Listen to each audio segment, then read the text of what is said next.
one thing I learned, and it was like, it's kind of like when you awaken to the world, where you realize like Santa, you're like, maybe, like, you kind of like realize Santa's not real. It's the same thing when you get into like any type of business. You're like, wow, okay, it's all like a fugazi, right? A fugazi where you can just make money. It's definitely it's not as real as you think. Yeah.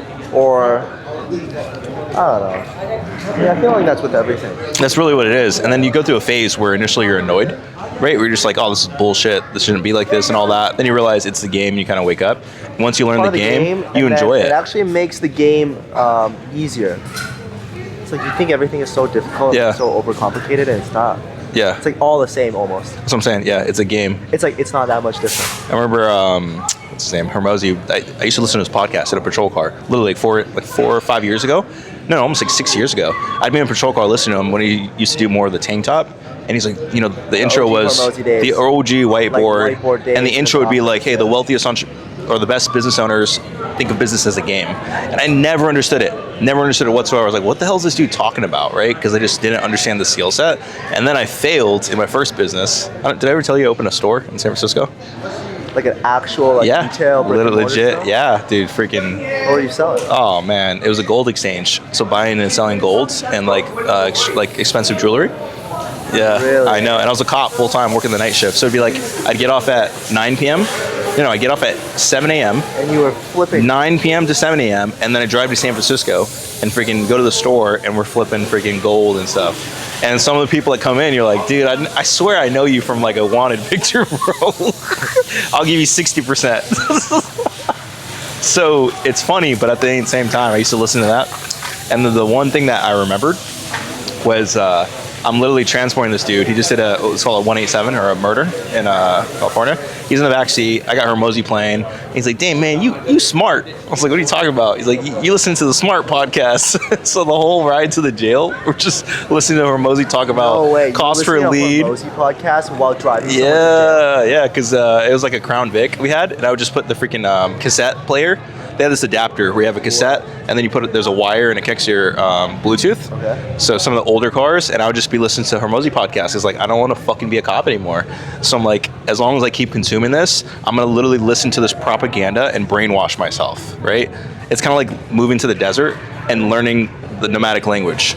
Right? If it's the only thing you learn, you're gonna figure it out. You're like coffee, shukur, and you kind of like do like hieroglyphics type crap. So I was like, hey, I'm just going to immerse myself in business content. I literally have no idea what I'm doing whatsoever, and I'm just going to figure it out. And you fast forward 10 years, actually, later, and things worked out, but you literally have to just brainwash yourself. It's propaganda.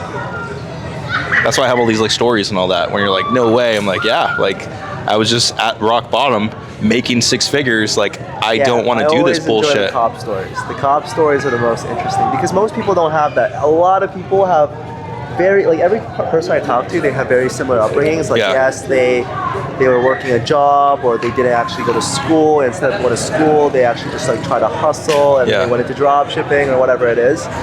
But you have like this extra layer to you, where you have this whole background of like being in the military and being in the Marines and then being a cop, and you had like this whole life before. Mine was like school and then back straight into business, right? It's so funny.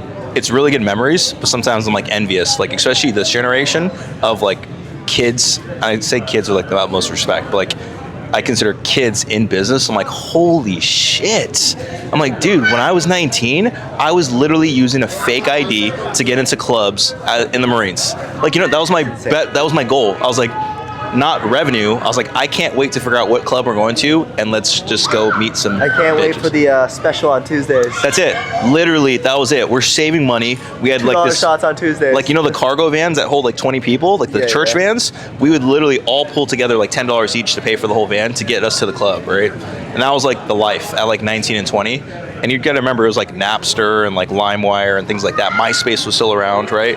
So it didn't have the same stuff, which isn't an excuse. How was MySpace back in the day? You actually use MySpace? Of course. Really? Chicks on there. Yeah. You had to have a MySpace, right? But it was just one of those things where you're just like, I look now, I'm like, wow, this dude's generating $100,000 in a month. Like, I was happy to make $100,000 in a career in a year. You know what I mean? Like, that's what you were working toward. That's what I'm saying, yeah. I was like, I can't wait to make 6 figures. Nowadays, people are like, yo, I can't wait to make 6 figures a week, which blows my mind. So, yes, Habibi. What else? Let's do it. Take a picture. Yeah. You know.